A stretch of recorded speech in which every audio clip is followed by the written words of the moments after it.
Jusqu'à présent, ce n'était qu'une friche industrielle, un terrain vague à 2 pas des habitations. Mais depuis cet été, les riverains sont sur le pied de guerre. Ça, c'est la Vienne. Ça, c'est la Vienne. D'accord.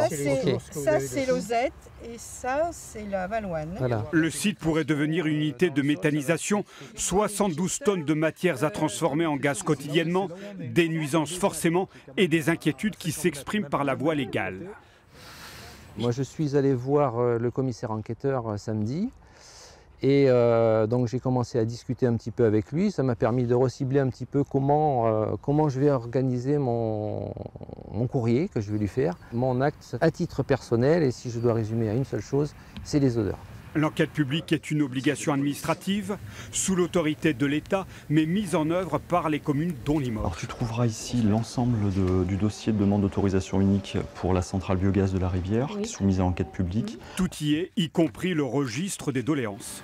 L'enquête publique sert d'une part à informer le public sur un projet, donc en l'espèce le projet de méthanisation de la Rivière, et de recueillir l'avis et les observations du public sur le projet. Depuis l'ouverture de l'enquête publique, des dizaines de personnes se sont exprimées. Alors, les études ont dû être faites quand même, j'imagine, par rapport à ça. On ne sait pas. Y compris ces chefs d'entreprise qui connaissent les rouages administratifs. Tout a été écrit. Et le pire, ce qui est inscrit dans le cahier de doléances de l'enquête publique. Et ça sert vraiment pour vous, l'enquête publique? C'est important?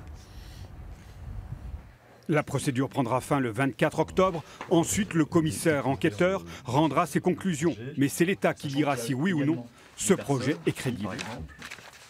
Transmettre des courriers.